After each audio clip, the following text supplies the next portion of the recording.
എന്തൊരു SFIO ആണിത്? ഇങ്ങനെ തിടുക്കപ്പെട്ടിട്ടൊക്കെ വീണ എങ്ങനെ പ്രതിയാക്കാൻ പറ്റുമോ? ഇതൊക്കെ കാത്തിരിക്കണ്ടേ? പിണറായി വിജയന്റെ ഈ രണ്ടാം ഭരണം കഴിഞ്ഞ് മൂന്നാം ഭരണം ഒക്കെ കഴിഞ്ഞിട്ട് നമുക്കൊരു എന്താ പറയാ, നമ്മുടെ മരുമോനൊക്കെ മുഖ്യമന്ത്രിയൊക്കെ ആയി കഴിഞ്ഞ് അതിന്റെയൊക്കെ ഒരു അവസാന കാലത്ത് 10-25 കൊല്ലമൊക്കെ കഴിഞ്ഞിട്ട് നടത്തിയ പോലെ ഇത്ര പെട്ടെന്ന് വീണയെ പ്രതിയാക്കേണ്ട വല്ല ആവശ്യമുണ്ടോ? എന്താണ് നിർമ്മല സീതാരാമന് ഒരു സെൻസും ഇല്ലെങ്കിൽ എന്താ പറയാ? അന്നത്തെ കേരള ഹൗസിലെ രാവിലെ മറ്റേ എന്താ പറയാ, പുട്ടും കടലയും ഡിം. അതാണ് ഇപ്പൊ സംഭവിച്ചത്. പുട്ടും കടലും വെറുതെയായി. കഴിഞ്ഞ ആഴ്ചത്തെ ഏറ്റവും പ്രധാനപ്പെട്ട വാർത്ത, ദേശാഭിമാനിയൊക്കെ ആഘോഷിച്ച വാർത്ത എന്താണെന്നറിയോ? മാത്യു കുഴൽനാടന്റെ കുഴലപ്പം പൊട്ടിപ്പോയി. കുഴലപ്പം വിതരണം ചെയ്യുന്ന ഒരു പരിപാടിയായിരുന്നു. മാത്യു കുഴൽനാടനെ പരിഹസിച്ചുകൊണ്ട് മാത്യു കുഴൽനാടൻ ഈ വിജിലൻസ് അന്വേഷണം ആവശ്യപ്പെട്ടുകൊണ്ടുള്ള ഹർജി ഹൈക്കോടതി തള്ളിക്കളഞ്ഞു. വേണ്ടത്ര തെളിവുകളില്ല എന്ന് പറഞ്ഞിട്ട് ഹൈക്കോടതി തള്ളിക്കളഞ്ഞു. അതോടുകൂടി ഈ കേസ് ഒന്നുമില്ല, ഒക്കെ തള്ളിപ്പോയില്ലേ. ഇതൊക്കെ ഉണ്ടയില്ല വെടി എന്നായിരുന്നു ഗോവിന്ദ മാഷ് പറഞ്ഞത്. അതായത് ഈ വീണ വിജയനെതിരെയുള്ള ഈ ആരോപണങ്ങൾ, അല്ലെങ്കിൽ പിണറായി വിജയനെതിരെയുള്ള ആരോപണങ്ങൾ, ഞാൻ പിണറായി വിജയനെതിരെയുള്ള ആരോപണം എന്ന് പറയുന്നത് ഏറ്റവും പ്രധാനമായിട്ട് വീണ വിജയനെതിരെയുള്ള ആരോപണം. കാരണം പിണറായി വിജയനാണ് വീണ വിജയന്റെ പിതാവ് എന്നുള്ളത് കൊണ്ട് പിണറായി വിജയനിലൂടെ കാര്യങ്ങൾ നടത്തിക്കിട്ടാൻ വേണ്ടിയിട്ട് പൈസ മുഴുവൻ കൊടുക്കുന്നത്, കൈക്കൂലി കൊടുക്കുന്നത് വീണ വിജയന് എന്നുള്ള തരത്തിലുള്ള ഈ സംഭവം വന്നപ്പോൾ ഗോവിന്ദ മാഷ് പറഞ്ഞെന്തായിരുന്നു? കുഴൽനാടന്റെ വിജിലൻസ് അന്വേഷണം ആവശ്യപ്പെട്ടുകൊണ്ടുള്ള ഹർജി ഹൈക്കോടതി തള്ളിയപ്പോൾ ഗോവിന്ദ മാഷ് പറഞ്ഞത് ഉണ്ടയില്ലാത്ത വെടി. എന്റെ പ്രിയപ്പെട്ട ഗോവിന്ദ മാഷേ, ഇതാ ഉണ്ടയുള്ള വെടി. ഈ വെടി ആരുടെയൊക്കെ നെഞ്ചത്തേക്കാണ് ഇരച്ചു വരുന്നത് എന്ന് കാത്തിരുന്ന് കാണാം കേട്ടോ, കാത്തിരുന്ന് കാണാം. ഡൽഹി മുഖ്യമന്ത്രി അരവിന്ദ് കെജ്രിവാൾ എത്ര ദിവസം ജയിലിൽ കിടന്നു എന്നൊക്കെ നമുക്കറിയാലോ. അതിനേക്കാൾ ഗുരുതരമായ സ്ഥിതിവിശേഷത്തിലേക്കാണ് പിണറായി വിജയൻ നീങ്ങുന്നത്. ഏറ്റവും വലിയ രസം എന്താണെന്ന് അറിയോ? മധുരയിലെ 24ാം പാർട്ടി കോൺഗ്രസ് മധുരയിൽ നടന്നുകൊണ്ടിരിക്കുകയാണ്. അവിടത്തെ താരം പിണറായി വിജയനാണ്. എല്ലാ സംസ്ഥാനങ്ങളിലെയും CPM നേതാക്കളൊക്കെ ഭയങ്കര ആദരപൂർവം, ബഹുമാനപൂർവം പിണറായി വിജയൻ നോക്കിക്കൊണ്ടിരിക്കുകയാണ്. ഇങ്ങനത്തെ ഒരാളോ? കാരണം ഈ പാർട്ടി കോൺഗ്രസിൽ ചർച്ച ചെയ്തുകൊണ്ടിരിക്കുന്നത് എന്താണെന്ന് അറിയോ? എല്ലാവരും പിണറായി വിജയനെ കണ്ടുപഠിക്കുന്നതാണ് ഏറ്റവും വലിയ തമാശ എന്ന് പറഞ്ഞാൽ, പാർട്ടി കോൺഗ്രസിൽ കഴിഞ്ഞ 3 ദിവസമായി നടന്ന ചർച്ചകൾ മുഴുവനും പറയുന്നത് എന്താണെന്ന് അറിയോ? ഈ രാജ്യത്തെ എല്ലാ സംസ്ഥാനങ്ങളിലെയും CPM പ്രതിനിധികൾ ആരെ കണ്ടുപഠിക്കണം? പിണറായി വിജയനെ കണ്ടുപഠിക്കണം. കണ്ടില്ലേ, പിണറായി വിജയൻ ഇതാ രണ്ട് പ്രാവശ്യം തുടർ ഭരണം കിട്ടിക്കഴിഞ്ഞു. കേരളം അങ്ങനെ കുതിച്ചു വരികയാണ്. പിണറായി വിജയന്റെ ഭരണം എന്ന് പറയുന്നത് ആ രീതിയിലുള്ള സൂപ്പർ ഭരണമാണ്. കേരളമാകെ മാറുകയാണ്. പിണറായി വിജയനെ കണ്ടു പഠിച്ചോളി എല്ലാവരും എന്ന് പറഞ്ഞപ്പോഴാണ് ഇന്ത്യ മഹാരാജ്യത്തെ ഏറ്റവും വലിയ അഴിമതി വീരൻ, ഇന്ത്യ മഹാരാജ്യത്തെ ഏറ്റവും വലിയ മാഫിയ ഗുണ്ടാ ഗാങ്ങിന്റെ തലവനാണ് കാരണഭൂതമെന്ന് വ്യക്തമാകുന്ന തരത്തിലുള്ള ഒരു കേന്ദ്ര അന്വേഷണ സംഘത്തിന്റെ കുറ്റപത്രം, അതിൽ പ്രതി ഈ പറയുന്ന കാരണഭൂതത്തിന്റെ മകൾ തലയിൽ മുണ്ടിട്ട് നടക്കുകയാണിപ്പോൾ മധുരയിൽ ഒരു 4-5 പേർ ഇന്നലെ രാത്രി മുതൽ തലയിൽ മുണ്ടിട്ട് നടക്കുകയാണ്. ഒരു കാരണഭൂതവും ആ കാരണഭൂതത്തിന്റെ കുടുംബവും. ഒന്ന് നോക്കണം നിങ്ങൾ. ഇപ്പോ പുറത്തിറങ്ങി നടക്കാൻ വയ്യ. എല്ലാവരും അന്വേഷിച്ചുകൊണ്ടിരിക്കുകയാണ്. എവിടെ ആ പ്രതിയുടെ പിതാവ് എവിടെ എന്ന് നോക്കി നടക്കുകയാണ്. കുട്ടരെ, നമ്മൾ കാത്തിരിക്കുന്നത് ഏതാനും മാസങ്ങൾക്കകം സംഭവിക്കാൻ പോകുന്നു. യഥാർത്ഥത്തിൽ ഇന്ന് പിണറായി വിജയൻ രാജിവെച്ചൊഴുകുകയാണ് ചെയ്യേണ്ടത്. ധാർമ്മികത ഉളുപ്പും മാനവും അത്യാവശ്യമുണ്ടെങ്കിൽ രാജിവെച്ചിറങ്ങിപ്പോണം. രാജ്യം കട്ടുമുടിച്ചത് ഇത്ര മതി. ഇത് ജി ശക്തിധരന്റെ ഒരു ഫേസ്ബുക്ക് പോസ്റ്റ്, ഞാൻ രാവിലെ ഒരു വീഡിയോ ചെയ്തിരുന്നു.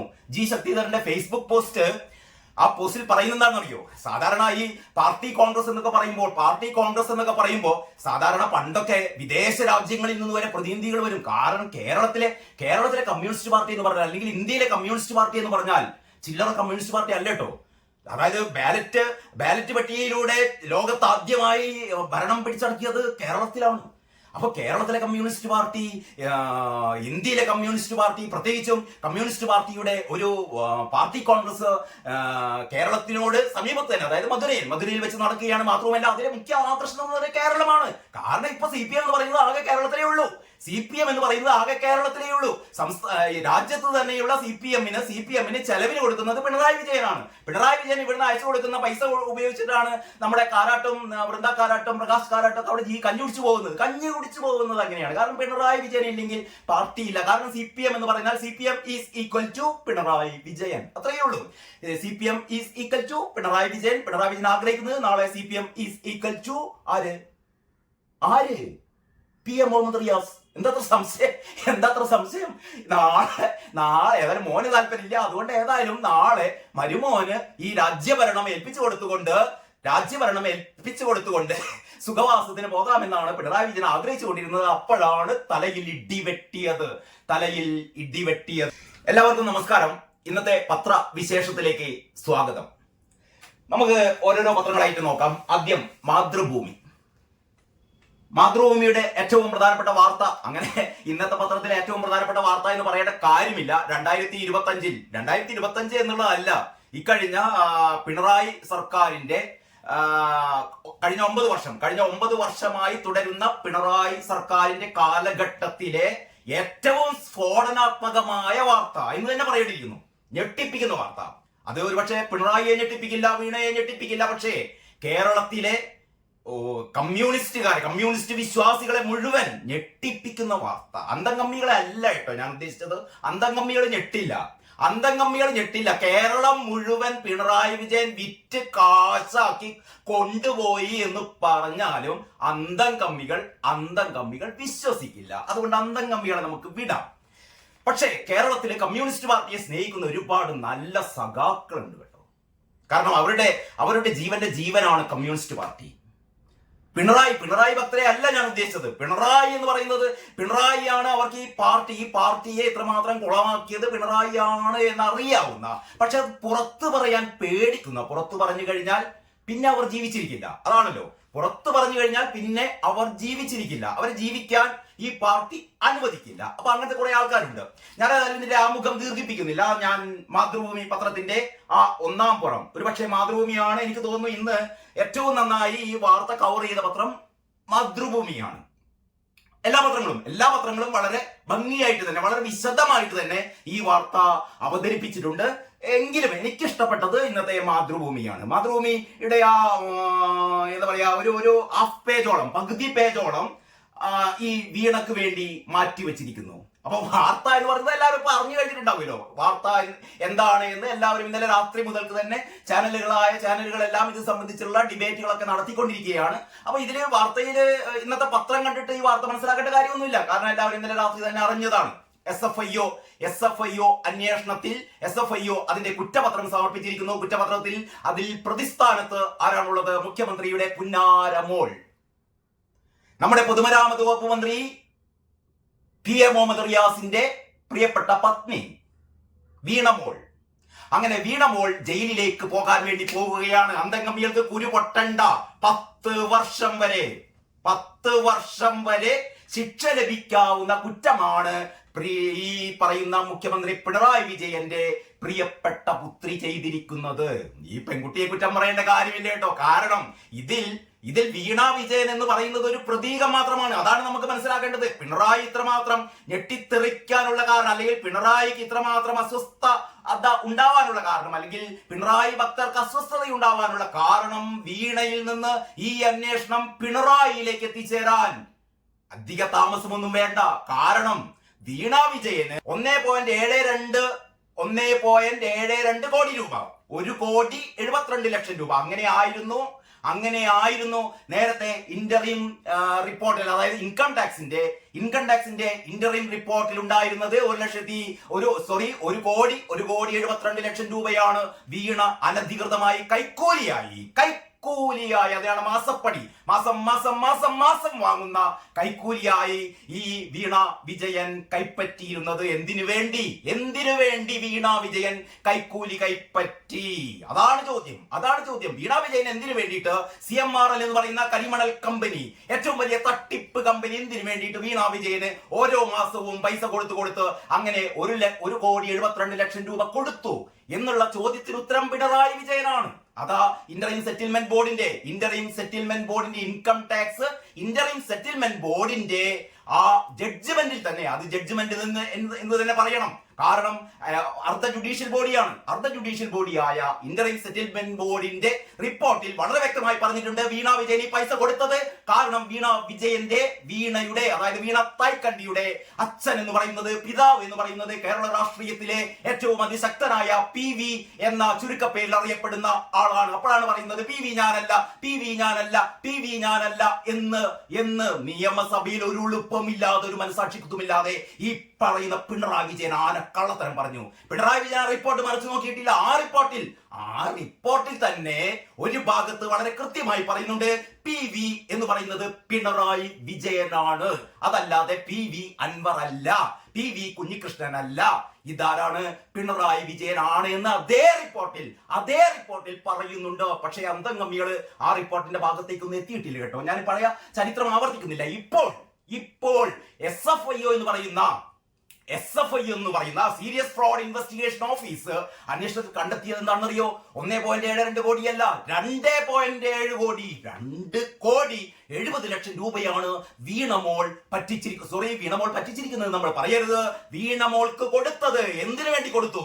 CMRL കമ്പനി നടത്തുന്ന പരിസ്ഥിതി ലംഘനങ്ങൾ മൂടിവെക്കാൻ വേണ്ടിയിട്ട്, അല്ലെങ്കിൽ അവരുടെ കള്ളക്കടത്ത് പരിപാടികൾ, ഞാൻ കള്ളക്കടത്ത് പരിപാടികൾ എന്ന് പറയുന്നത് കരിമണൽ പ്രശ്നവുമായി അല്ലെങ്കിൽ കരിമണൽ കടത്തുമായി ബന്ധപ്പെട്ട ഒരുപാട് ഔദ്യോഗികമായ ഇളവുകൾക്ക് വേണ്ടിയിട്ട്, അല്ലെങ്കിൽ അവർ നടത്തുന്ന അനധികൃതമായ ഇടപാടുകൾ പുറത്തു വരാതിരിക്കാൻ വേണ്ടിയിട്ട് അതിശക്തനായ രാഷ്ട്രീയ നേതാവായ മുഖ്യമന്ത്രിയായ പിണറായി വിജയന് കൈക്കൂലി കൊടുക്കുന്നതിന് പകരം പിണറായി വിജയന് നേരത്തെ കൊടുത്തു എന്ന് അതാ റിപ്പോർട്ടിലുണ്ട്. ഇന്ററിം സെറ്റിൽമെന്റ് ബോർഡിന്റെ റിപ്പോർട്ടിൽ വളരെ കൃത്യമായി OC മുതൽ KK മുതൽ അങ്ങനെ കേരള രാഷ്ട്രീയത്തിലെ ശക്തരായ പലർക്കും കൊടുത്തു എന്നുള്ളതിന്റെ കൂട്ടത്തിൽ ഏറ്റവും കൂടുതൽ കൊടുത്തത് 100 കോടിയോളം കൊടുത്തത് ഇവിടത്തെ അതിശക്തനായ രാഷ്ട്രീയ നേതാവിനാണ് എന്നുകൂടിയുള്ള പരാമർശം ഇന്ററിം സെറ്റിൽമെന്റ് ബോർഡിന്റെ റിപ്പോർട്ടിൽ ഉണ്ടായിരുന്നു. ഏതായാലും അതുപോട്ടെ, ഇന്ററിം സെറ്റിൽമെന്റ് ബോർഡിന്റെ റിപ്പോർട്ട് കഴിഞ്ഞിട്ട് അതിനുശേഷമാണ് നമ്മുടെ ഷോൺ ജോർജ് ആണ് ഇപ്പോഴത്തെ നായകൻ.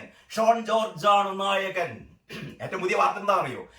നമ്മുടെ നിലമ്പൂര് PV അൻവർ രാജിവെച്ച ആ എന്താ പറയാ, നിലമ്പൂർ നിയമസഭ ഉപതെരഞ്ഞെടുപ്പ് വരാൻ പോകുന്നു. അതില് NDAയുടെ BJPയുടെ സ്ഥാനാർത്ഥിയായിട്ട് മത്സരിക്കാൻ പോകുന്നത് ഷോൺ ജോർജ് ആണെന്നാണ് ഏറ്റവും പുതിയ വാർത്ത കേട്ടോ. അതിലേക്ക് നമുക്ക് പിന്നെ വരാം.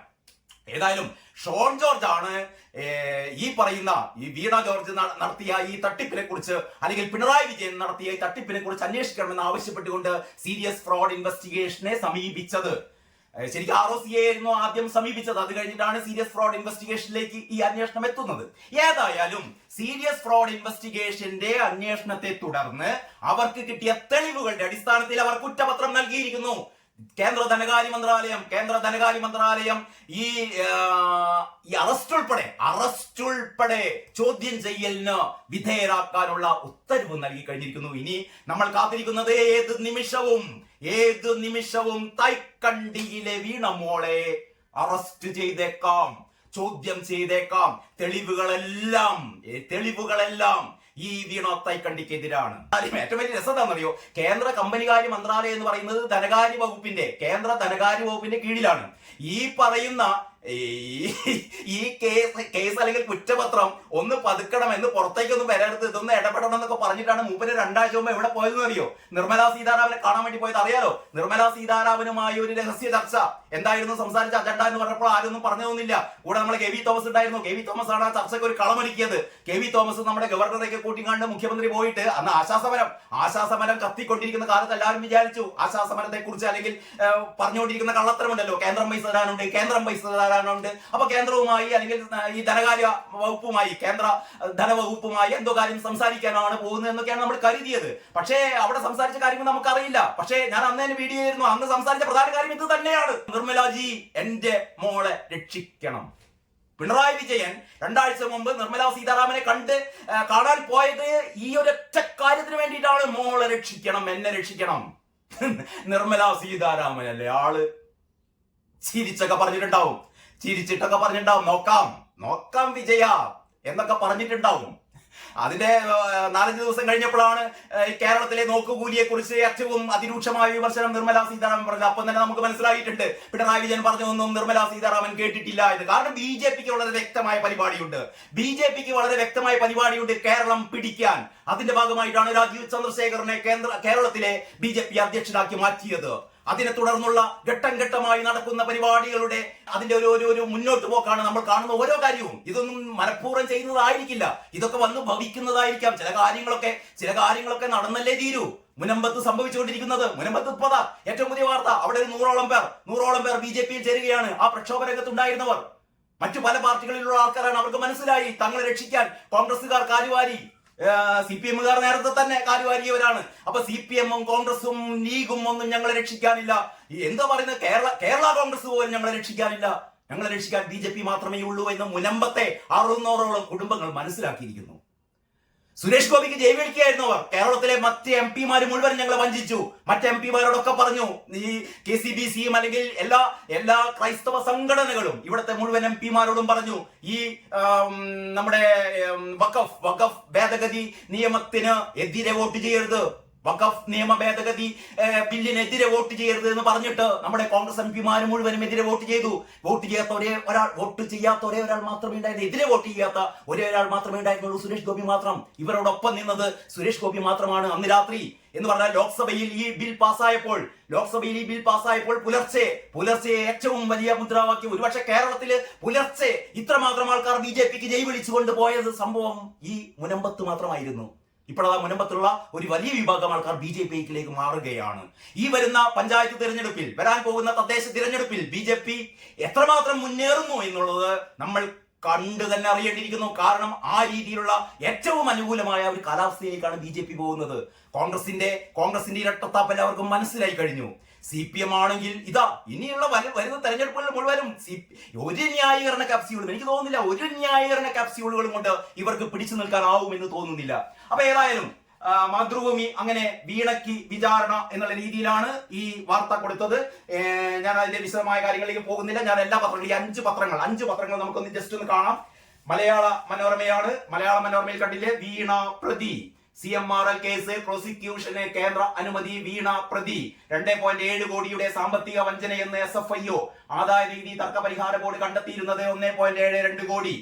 അങ്ങനെ മലയാള മനോരമയുടെയും ഏറ്റവും പ്രധാനപ്പെട്ട സ്റ്റോറി. അത് കഴിഞ്ഞിട്ട് കേരള കൗമുദി ഇതാ, മാസപ്പടി കേസ്, വീണ പ്രതി, പ്രോസിക്യൂഷൻ അനുമതി നൽകി കേന്ദ്രം, വിചാരണ നേരിടണം, കുറ്റപത്രവുമായി SFIO.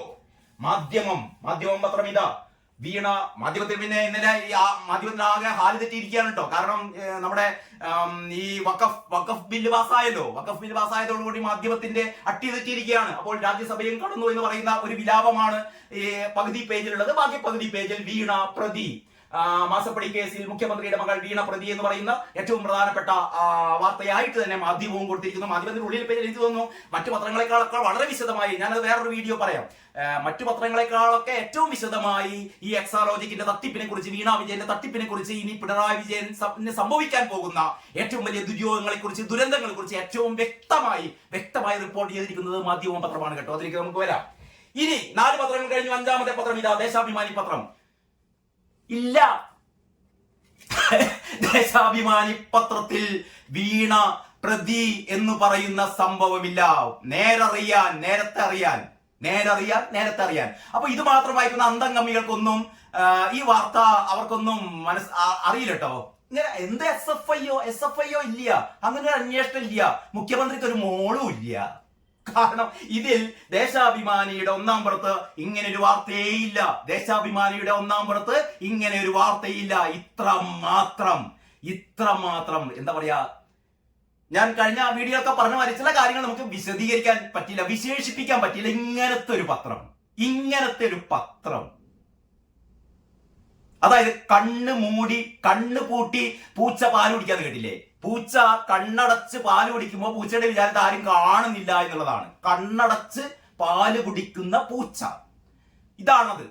കണ്ണടച്ച് പാല് കുടിക്കുന്ന പൂച്ച. അത് കുറച്ച് സോഫ്റ്റ് ആയി പോയി. വേറെ പറയേണ്ടത് വേറെ കുറെ വിശേഷങ്ങൾ ഉണ്ട്, ഞാനത് പറയാം. പക്ഷെ ഇതിൽ ഏറ്റവും വലിയ രസം ഇതിന്റെ ഉള്ളിലെ പേജിലേക്ക് കടന്നാൽ, അപ്പൊ ഉള്ളിലെ പേജിലെ വാർത്ത ഉണ്ട് എന്നായിരിക്കും നിങ്ങൾ കരുതുന്നു കേട്ടോ. പക്ഷെ അങ്ങനെയല്ല. ഇതിന്റെ ഉള്ളില് ഏത് പേജിലാണപ്പോ? 4-ാം പേജിൽ ഒരു വാർത്തയുണ്ട്. SFIO 4-ാം പേജിൽ, ദേശാഭിമാനിയുടെ 4-ാം പേജിൽ ഒരു വാർത്ത. അതിങ്ങനെയാണ്: SFIO കുറ്റപത്രം തിടുക്കത്തിലുള്ള രാഷ്ട്രീയ നീക്കം. അതായത് SFIO കുറ്റപത്രം എന്ന് പറയുന്നത്, SFIO ഒരു കുറ്റപത്രം പുറപ്പെടുവിച്ചു, SFIO ഒരു കുറ്റപത്രം നൽകി. തിടുക്കത്തിലുള്ള രാഷ്ട്രീയം. ഇത് വളരെ തിടുക്കത്തിലായി പോയി. കാരണം നമ്മളെ പാർട്ടി കോൺഗ്രസ് നടക്കല്ലേ. അപ്പൊ ഇത്ര തിടുക്കത്തിൽ പോയി കണ്ട് ഇങ്ങനെ ഒരു കുറ്റപത്രം നൽകുന്നത് ശരിയായില്ല. ഇതാണ് തലക്കെട്ട്. SFIO കുറ്റപത്രം തിടുക്കത്തിലുള്ള രാഷ്ട്രീയ നീക്കം. എന്നിട്ട് അതിൽ പറയുന്ന കാര്യങ്ങളുണ്ടല്ലോ, അത് പിന്നെ ദേശാഭിമാനിയിൽ പറഞ്ഞ കാര്യം, ദേശാഭിമാനിയിൽ ആയതുകൊണ്ട് എന്തും പറയാലോ. ഈ പത്രത്തിന് എന്തും പറയാം. അതുകൊണ്ട് ഏതായാലും ഞാൻ അതിനെ വിശേഷിപ്പിക്കുന്നൊന്നുമില്ല. ഈ വാർത്ത തുടങ്ങുന്നത് എങ്ങനെയാണ്: സീരിയസ് ഫ്രോഡ് ഇൻവെസ്റ്റിഗേഷൻ അന്വേഷണം സ്റ്റേ ചെയ്യാൻ. ശ്രദ്ധിക്കണേ, ഈ വാർത്ത ദേശാഭിമാനി പറയുന്നത് സീരിയസ് ഫ്രോഡ് ഇൻവെസ്റ്റിഗേഷൻ അന്വേഷണം സ്റ്റേ ചെയ്യാൻ CMRL നൽകിയ ഹർജി ഡൽഹി ഹൈക്കോടതിയുടെ പരിഗണനയിലിരിക്കെ എന്താ സംഭവിച്ചത്? കൊച്ചിയിലെ സാമ്പത്തിക കാര്യ കോടതിയിൽ തിടുക്കപ്പെട്ട് കുറ്റപത്രം നൽകിയതിൽ ദുരൂഹത. കൊച്ചിയിലെ സാമ്പത്തിക കാര്യ കോടതിയിൽ തിടുക്കപ്പെട്ട് കുറ്റപത്രം നൽകിയതിൽ ദുരൂഹത. അതായത് ഡൽഹി ഹൈക്കോടതിയില് CMRL ഈ SFIO അന്വേഷണം സ്റ്റേ ചെയ്യണം, അല്ലെങ്കിൽ അത് ആ അന്വേഷണം ഒഴിവാക്കണം. SFIO നടത്തുന്ന ഈ അന്വേഷണം നടത്തരുത്, അത് സ്റ്റേ ചെയ്യണമെന്ന് ആവശ്യപ്പെട്ടുകൊണ്ട് CMRL ഡൽഹി ഹൈക്കോടതിയിൽ ഒരു കേസ് നിലവിലുണ്ട്. ഈ കേസ് നടന്നുകൊണ്ടിരിക്കുകയാണ്. ഇതേപോലെ കേസ് നമ്മുടെ വീണ വിജയനും കൊടുത്തിരുന്നു കേട്ടോ. നമ്മുടെ കർണാടകയില് നമ്മുടെ CMRL ഈ എക്സാലോജിക്കും നമ്മുടെ വീണ വിജയനും ഇതിന്റെ കൂട്ടുപ്രതിയായ KSIDCയും വീണ വിജയനും എക്സാലോജിക്കും ഒക്കെ ഈ ഒരു SFIO അന്വേഷണം റദ്ദ് ചെയ്യണം, SFIO അന്വേഷണം പാടില്ല എന്ന് പറഞ്ഞിട്ടുള്ള ഹർജികളൊക്കെ കൊടുത്തിരുന്നു, കേസ് കൊടുത്തിരുന്നു. ഇതൊക്കെ എടുത്തുകൊണ്ട് വലിച്ചെറിഞ്ഞു കോടതി. പൊയ്ക്കോളം പറഞ്ഞു, ഇമ്മാതിരി തോന്നിയാസം കൊണ്ട് ഇങ്ങോട്ടേക്ക് വരരുതെന്ന് പറഞ്ഞു. ഇതേപോലെ ഒരു കേസ് നമ്മുടെ CMRL എവിടെ കൊടുത്തിട്ടുണ്ട് എന്നറിയോ? നമ്മുടെ ഡൽഹി ഹൈക്കോടതിയിൽ കൊടുത്തിട്ടുണ്ട്. അപ്പൊ ഡൽഹി ഹൈക്കോടതി ആ കേസ് ഇതുവരെ പൂർണ്ണമായിട്ടും വിധി കൽപ്പിച്ചിട്ടില്ല, അത് പരിഗണനയിലാണ്. ആ സമയത്താണ് ഇത്ര തിരക്ക് പിടിച്ചിട്ട് എന്തിനാണ് ഇപ്പം കുറ്റപത്രം, എന്തിനാണ് ഇങ്ങനെ ഒരു കുറ്റപത്രം എന്ന് പറഞ്ഞ ഫസ്റ്റ് പാരഗ്രാഫില് കുറ്റപത്രത്തിൽ വീണ പ്രതി എന്നൊന്നും പറയുന്നില്ല കേട്ടോ. ഇനി രണ്ടാമത്തെ പാരഗ്രാഫ് നോക്കുക. ആദായ നികുതി നിയമം അനുസരിച്ച് ഒരിക്കൽ ഇന്ററിം സെറ്റിൽമെന്റ് ബോർഡ് നടപ്പാക്കിയ കേസിൽ പിന്നീട് പ്രോസിക്യൂഷൻ പാടില്ല. രണ്ടാമത്തെ വരി പറയാണ്, ഇന്ററിം സെറ്റിൽമെന്റ് ബോർഡിന്റെ റിപ്പോർട്ടിലുള്ള ഫൈൻഡിങ്സ് വെച്ചിട്ട് ഈ SFIO അന്വേഷണം നടത്താൻ പാടില്ല. SFIO അന്വേഷണം നടത്തിയത് കൂട്ടരെ ഈ ഇത്രക്കും വെളിവില്ലാത്ത ആൾക്കാരാണല്ലോ ഈ ദേശാഭിമാനിയിലുള്ളത്. ഇന്ററിം സെറ്റിൽമെന്റ് ബോർഡിന്റെ ഫൈൻഡിങ് അനുസരിച്ചിട്ടല്ല SFIOയുടെ അന്വേഷണം. SFIOയുടെ അന്വേഷണം എന്ന് പറഞ്ഞാൽ ROCയുടെ അന്വേഷണത്തിന്റെ ഭാഗമായിട്ടാണ്. അതിന് തുടർന്നിട്ടാണ് ROCയുടെ നിർദ്ദേശപ്രകാരമാണ് ആര് വരുന്നത്? ഈ SFIO വരുന്നത്. അതായത് ഇന്ററിം സെറ്റിൽമെന്റ് ബോർഡിന്റെ ഒരു ഫൈൻഡിങ്ങിന്റെ തുടർച്ചയായിട്ടല്ല ഈ SFIO വരുന്നത്. അത് ദേശാഭിമാനിക്ക് അറിയാതിരിക്കുന്നില്ല. പക്ഷെ അന്തംഗമ്മികളാണ് വായിക്കുന്നത്. വിവരമില്ലാത്ത മണ്ടന്മാരായ അന്തംഗമ്മികളോട് ഇങ്ങനെയൊക്കെ പറഞ്ഞാൽ മതി. ഇനി ഏറ്റവും വലിയൊരു തമാശ കൂടിയുണ്ട്. എന്നാൽ കേന്ദ്ര കമ്പനികാര്യ മന്ത്രാലയം ഈ കേസിൽ പ്രോസിക്യൂഷന് അനുമതി നൽകിയത് രാഷ്ട്രീയ കാരണങ്ങളാലാണ് എന്ന് വ്യക്തം. അപ്പൊ രാഷ്ട്രീയ കാരണങ്ങളാൽ ഈ ഒരു പ്രോസിക്യൂഷൻ, അതായത് കുറ്റപത്രം നൽകിയിട്ട് പ്രതികളെ വിചാരണ ചെയ്യാനും പ്രതികളെ അറസ്റ്റ് ചെയ്യാനും ഒക്കെ ഉള്ള ഒരു അനുമതി നൽകിയത്, ഇതിന്റെ പശ്ചാത്തലം രാഷ്ട്രീയമാണ്, ഇതിൽ പ്രേരകമായത് രാഷ്ട്രീയമാണ്. CMRL നൽകിയ ഹർജിയിൽ ഡൽഹി ഹൈക്കോടതി വിധി പറയാനിരിക്കെ അതുവരെ വാദം കേട്ട ജഡ്ജി ജസ്റ്റിസ് ചന്ദ്രധാരി സിംഗിനെ അലഹബാദ് ഹൈക്കോടതിയിലേക്ക് സ്ഥലം മാറ്റിയിരുന്നു. ആ ജഡ്ജിയെ സ്ഥലം മാറ്റിയതല്ല. സാധാരണ ഒരു കോടതിയിൽ നിന്ന് ഒരു ജഡ്ജി മറ്റൊരു കോടതിയിലേക്ക് പോകും. പുതിയൊരു ജഡ്ജാണ് വരാൻ പോകുന്നത്. കേസ് മറ്റൊരു ബെഞ്ചിലേക്ക് മാറ്റാൻ ചീഫ് ജസ്റ്റിസിനോട് അദ്ദേഹം അഭ്യർത്ഥിച്ചിരുന്നു. ജസ്റ്റിസ് ഗിരീഷ് കത്വാലി ജൂലൈയിൽ വീണ്ടും വാദം കേൾക്കാൻ ഇരിക്കെയാണ് വ്യാഴാഴ്ച മുഖ്യമന്ത്രി പിണറായി വിജയന്റെ മകൾ വീണയെ പ്രതി ചേർത്തുകൊണ്ട് കുറ്റപത്രം നൽകിയതായി മാധ്യമങ്ങൾ വാർത്ത നൽകിയത്. ഇതിന്റെ അടിയിലാണ് ഈ ഒരു ജഡ്ജി പോയി വേറൊരു ജഡ്ജി, അതായത് ഇതുവരെ ഒന്നും ഒരു ബന്ധമില്ലാത്ത, അതായത് CMRL ഈ കേസ് ഒഴിവാക്കണം എന്ന് പറഞ്ഞു കൊടുത്ത ഒരു ഒട്ടും എന്താ പറയാ രക്ഷപ്പെടാൻ സാധ്യതയില്ലാത്ത ഒരു ഹർജി ഇത് കോടതിയുടെ പരിഗണനയിൽ ഇരിക്കവെയാണ് ഇങ്ങനെ ഈ പിണറായി വിജയന്റെ മകളെ പ്രതി ചേർത്തുകൊണ്ടുള്ള ഒരു കുറ്റപത്രം പുറത്തിറക്കിയത് എന്നാണ് ദേശാഭിമാനി പറയുന്നത്. എന്നിട്ട് സംസ്ഥാന സർക്കാരിനെതിരെ മറ്റെല്ലാ നീക്കങ്ങളും അടഞ്ഞപ്പോൾ രാഷ്ട്രീയ നീക്കം നടത്തുകയാണ് കേന്ദ്ര ഏജൻസി. അപ്പൊ കേന്ദ്ര ഏജൻസി മറ്റെല്ലാ നീക്കങ്ങളും തടഞ്ഞപ്പോൾ ഈ SFIOയെ കൊണ്ട് മുഖ്യമന്ത്രി പിണറായി വിജയനെ പിടിക്കാൻ വേണ്ടി നോക്കുകയാണ്. എക്സാലോജിക് CMRL ഇടപാടിൽ കേസെടുക്കാനാകില്ലെന്ന് കേരള ഹൈക്കോടതി വിധി വന്നത് അടുത്ത ദിവസമാണ്.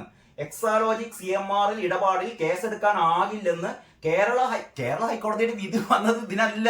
അത് നമ്മുടെ കുഴൽനാടൻ കൊടുത്ത ഇത് വിജിലൻസ് അന്വേഷിക്കണം എന്ന് പറയുന്ന ആ സംഭവമാണ് കേരള ഹൈക്കോടതി നിരാകരിച്ചത്. കാരണം അതിന് വേണ്ട തെളിവുകളില്ല എന്നല്ല പറഞ്ഞത്, തെളിവുകളൊന്നും കുഴൽനാടൻ ഹാജരാക്കിയില്ല എന്നാണ് പറഞ്ഞത്.